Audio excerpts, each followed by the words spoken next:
there's a band called the Cooper Temple Claws. Okay. So like kind of early 2000s, there was like this wash of kind of awesome. I don't know. It was like indie but glam rock fused. There was a band called My Vitriol. Maybe it was My Vitriol. I don't know, but like they had an amazing album called Alpha Waves that blew my mind. Like I heard it just before I went to my first ever festival, and I crowd surfed to their big song. You know, that kind of thing. And that was the first time I'd ever crowd surfed, and I lost my phone and my wallet and like couldn't find my friend's phrase and all that kind of stuff. But fuck it, I crowd surfed. It was sick. But no, there's a band called the Cooper Temple Claws who I guess like they were the first band that like I bought all of their albums, and I bought all of their albums from start to finish because they stopped making music at some point.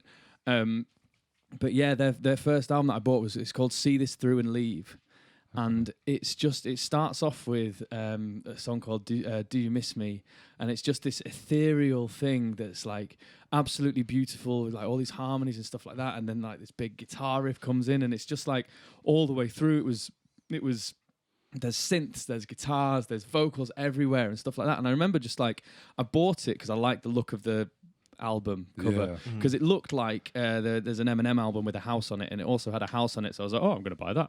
So I bought it and went home and listened to it, and I was like, holy fuck, this is amazing. And I listened to it start to finish about, I don't know, well, I mean, like months, literally months. I just sat there like listening to this song, to this entire album. Like didn't even learn how to play any of it or anything like that because I almost didn't want to, because like there was just this mystique about this album, and it was wonderful. And I went to see Cooper Temple Claws. Well, from maybe about 2005 to when they finished, I went to see them every time they played in Manchester. Wow, nice. They were out there. Yeah, so it's that one. Amazing. Yeah. Can we pull up that album? That's why I'm interested to see what the album art was. Was it Cooper Temple Claws? The Cooper Temple Claws. See This Through and Leave. See This Through and Leave. It's just a picture of a house at night. Yeah, so they had some amazing things, but then I think that was as well coming from you were either rock or you liked the piano. Yeah, right. You know, not prog, but you know, whatever. But like from my understanding, because I grew up listening to punk music, so it was either punk music or dance music. But then they kind of fused the two. Have we got it there? Yeah. Let's have a look at that. Oh, nice. I was just so engaged by that album cover. I like it. There's a lot to look at, isn't there? Yeah. Yeah. That's something I feel like in like modern day stuff. Like I feel like album artwork is really overlooked. Yeah. You know what I mean? What's the physical thing of having... like one of my favourite album artworks is the Fleet Foxes' first album, which is like kind of this. Yeah. I don't know what kind of period kind of painting it is. Yeah. But it's just one of them where there's just like a fucking million things different. Can you put it up, James? Yeah, can you put on the Fleet Foxes' first album? It's just self-titled. And that album. That album's just beautiful. Anyway, like just a masterpiece. But yeah, I feel like there's that's one thing we do we overlook now, because obviously on Spotify now it's just a tiny little square in the corner, isn't it? You don't really think about it. I'm really bad for listening to, like I'll get on my Spotify and I'll be like, daily mix with these artists that you know, cool, and then you just get all the songs that you've heard before, and you're like, oh yeah, this is great, and you hear a song you don't know, and you're like, nice. Yeah. It's true, man. That's it there, isn't it? Yeah. Oh wow, yeah. I don't know what kind of style of paint. Can we zoom in a little bit on that, James, just so I can see it a little bit better? Because you don't ask much, do you? Yeah, of course. But you know what I mean? It's one of them where there's just so much stuff going on. I'd say it's such a beautiful album, and I've got like the vinyl of it, and the inlay, like the booklet thing, just tells you about what the album's about and all that, which I had no idea about until I'd listened to it loads, and I bought the. Would you say vinyl or the record? The LP. The LP. Yeah. I bought it and I just read like just all the band like speak about what they think the album's about and all that. And I was just like, there's so much more. I love that craft of an album in a physical thing. And it is you know what I mean? definitely something that's, like you say, been lost sort of over time with different mediums and that sort of thing. I had that with buying CDs and stuff like that. And you going in and discovering more so who's played on like maybe not.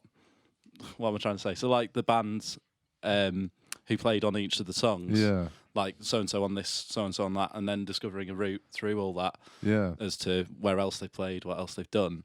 But yeah, just with album artwork, just thinking about it, like our stuff that we've done, the X-Men B Team EPs. Although we say that there's not as much focus on it now, like I think I've really enjoyed.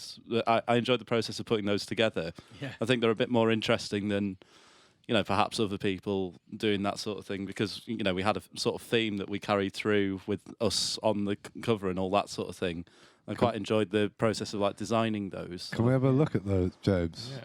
Can we have a look at the? Where they're just? I don't know. Would Maybe they be on there somewhere? Maybe. So X-Men B Team Spirit is the best one. So that's our last one. Is that the football? Yeah. So I like that one. This is. Pull it. Please. Yeah. Yeah. Okay. Right. And the other ones there as well. So yeah, this is a famous photo of when Spain won the World Cup for the first time. So that's Iker Casillas holding the World Cup. Yeah, Sam, do you want, for the people on the audio podcast, will describe what the album looks like? So it's fucking brilliant. Like, it's so this that's John. this is a picture of Spain winning the World Cup. Right. When they won the World Cup for the first time, it was like the greatest team ever. It was Xavi, it was Fernando Torres, David Villa, Iker Casillas in goal, Sergio Ramos, like these incredible football. And it was like when everyone was like England's going to win the World Cup and they never did.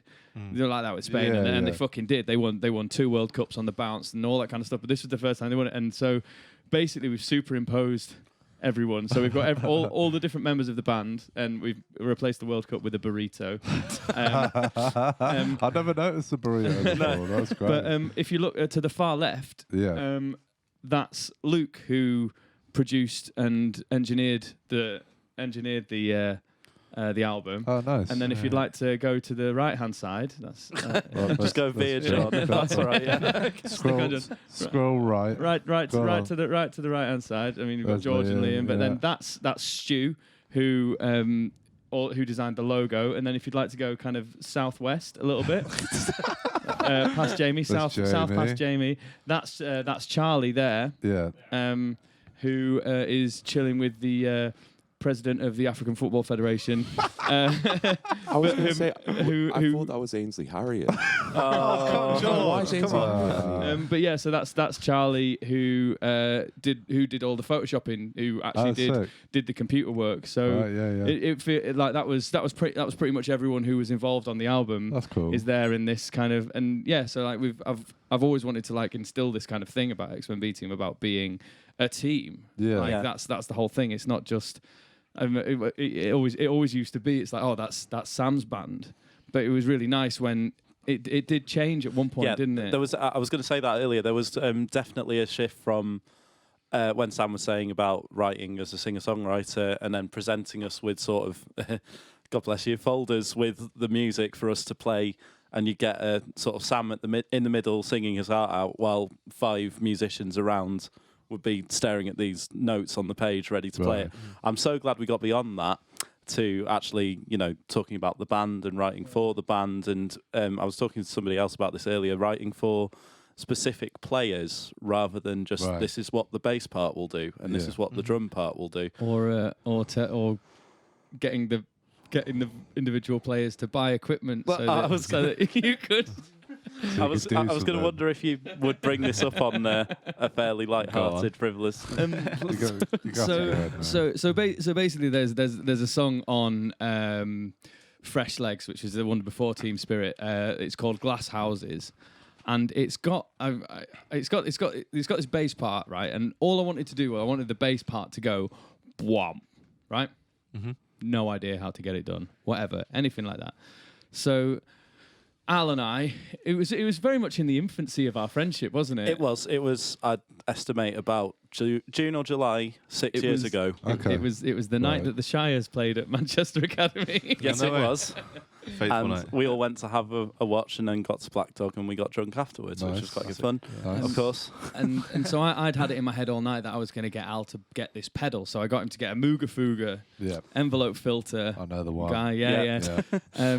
And I really wanted him to get it, like really wanted it. And I was just like, I need to get him to get it tonight. So cute. I didn't realise it was predetermined. Oh, yeah. So cue us at, I don't know. It was Black Dog. It was Black Dog at 2 o'clock in the morning, sat on the sofa. Al had 0% battery on his thing, just on PayPal. And I was like, go on, get it. Go on, get it. And we didn't know because he clicked buy and then his phone ran out of battery. This is all honest to God. And then I remember speaking to you the next day, or I text you like, how's it going? Any regrets about last night? And he was like, no, yeah, it's fine. I've got a bit of a sore head, I think. I messaged him, a bit of a sore head, nothing I can't handle. And then it just goes, oh my God, what did you make me do? Check my emails and discover, like, congratulations, you bought an envelope filter for more than you would have liked as a student. £250 pedal. Brutal. But then it didn't come for a bit. It came maybe a couple of weeks later, and then I was like, oh God, right, yeah, this thing. Because up until this point, I hadn't really been an effects guy at all. Okay. And I think, if I may say, it's become something of a kind of hallmark of what I'm about. Yeah, man. Which has been a worthwhile investment, albeit a fairly irresponsible thing to make your friend do. But that's, no regrets, man. No regrets. Let's get out the book of things that Sam has made Al do under duress. We say that for the second half. Yeah. Well, that's a great segue. Have you been doing this for a little while now? Thank you for listening. Be sure to subscribe to the podcast to catch up on new episodes every week. Also, check us out on our Facebook and Instagram at RecRooms, where you can find out about our other exciting music series. We also have this and all our other episodes of the podcast up on our RecRooms YouTube channel for your viewing pleasure. See you next time.